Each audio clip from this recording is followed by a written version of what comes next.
Assalamualaikum warahmatullahi wabarakatuh. Perkenalkan, nama saya Aldi Van Basten, NPM 1874207 dari Budidaya Perikanan kelas A. Di sini saya sedikit menyampaikan materi tentang penyuntikan pada ikan. Menurut literatur yang saya baca, penyuntikan ikan ada 3, yaitu perendaman, melalui pakan, kemudian penyuntikan. Yang pertama yaitu perendaman. Cara pengobatan ikan sakit antara lain dengan perendaman. Sering digunakan pada ikan yang terserang penyakit pada bagian tubuh luar, ekstoparasit. Ini dapat dilakukan di kolam, baik kolam besar maupun kolam kecil.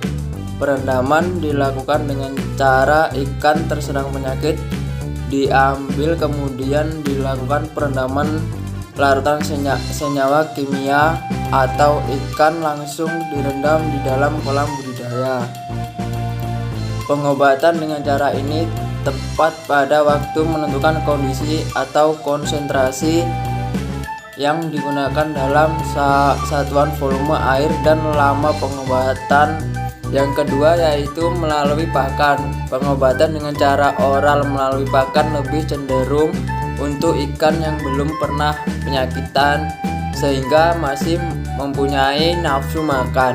Pemberian obat dengan cara ini lebih efektif untuk serangan penyakit yang tidak menimbulkan kematian mendadak. Pemberian obat melalui pakan yaitu upaya untuk meningkatkan daya tubuh dan membunuh mikroba yang menyebabkan timbulnya sakit. Cara oral dilakukan dengan mencampurkan obat atau senyawa kimia ke dalam pakan, kemudian diberikan. Pencampuran dapat dilakukan dengan air atau telur ayam.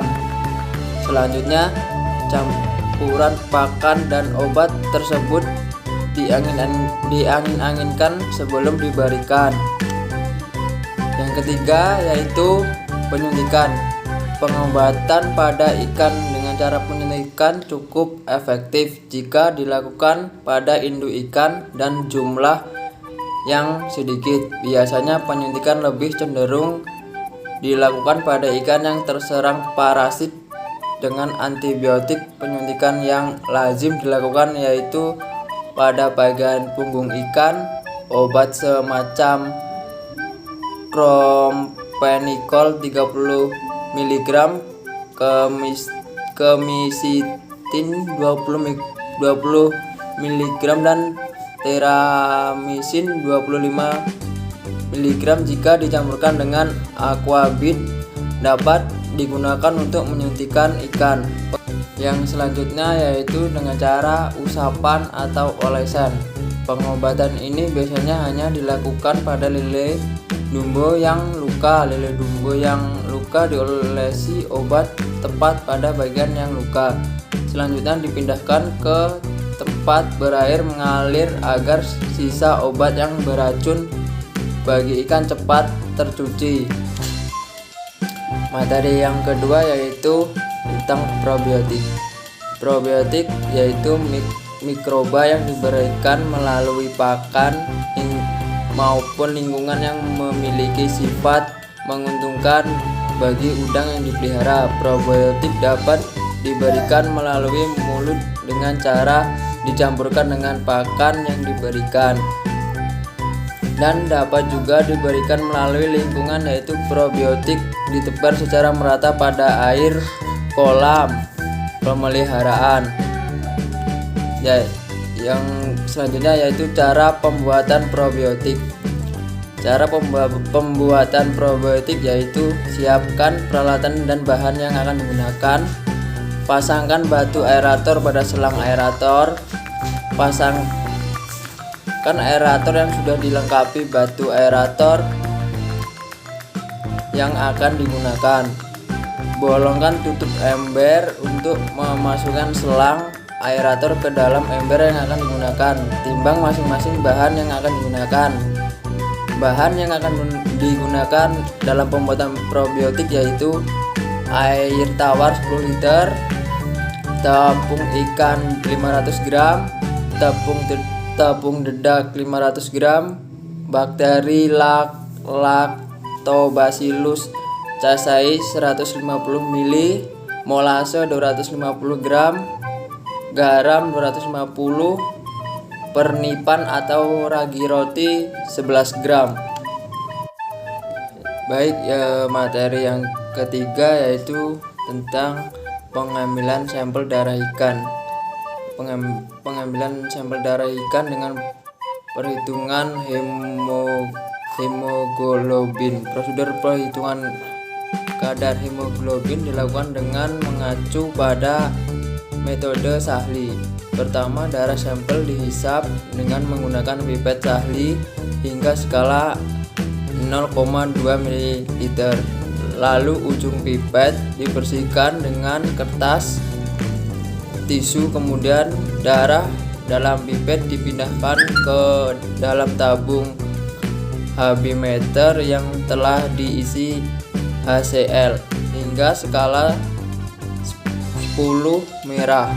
Setelah itu darah tersebut lalu diaduk dengan batang pengaduk selama 3 sampai 5 menit. Setelah itu Aquades ditambahkan ke dalam tabung tersebut sehingga warna darah tersebut menjadi seperti warna larutan standar yang ada dalam HB meter. Kadar hemoglobin dinyatakan dalam G%. Yang terakhir, yang keempat, yaitu uji bioassay. Bioassay sendiri dapat diartikan yaitu suatu cara untuk mengukur efektivitas suatu insektisida terhadap vektor penyakit. Tujuannya yaitu untuk mengetahui daya tubuh insektisida. Yang kedua, untuk mengetahui kualitas cakupan penyemprotan yang dilakukan. Bahan dan alat untuk uji bioassay yaitu nyamuk sehat, permukaan dinding yang akan disemprot atau tembok, kayu, bambu. Yang ketiga yaitu aspirator. Yang selanjutnya kerucut plastik, masking tape atau paku atau karet gelang. Selanjutnya gelas plastik atau kertas, kotak nyamuk, seling hygrometer dan termometer. Cara kerjanya yaitu tempelkan kerucut plastik pada berbagai permukaan minimal 3. Masukkan 10-15 nyamuk ke dalam kerucut dengan aspirator dan biarkan nyamuk kontak dengan residu insektisida pada permukaan dinding selama 30 menit. Setelah waktu pengujian selesai, nyamuk dipindahkan ke dalam gelas bertutup kertas. Hitung nyamuk yang pingsan. Beri larutan gula 10% pada kapas sebagai nutrisi nyamuk. Simpan nyamuk dalam kotak penyimpanan selama 24 jam. Hitung kematian nyamuk pada perlakuan dan kontrol. Jika kematian nyamuk pada pembanding kontrol 1,5%, maka angka kematian dapat digunakan. 5% sampai 20%, maka kematian harus dikoreksi dengan rumus kematian perlakuan persen, kematian kontrol persen. Ya, sekian dan terima kasih.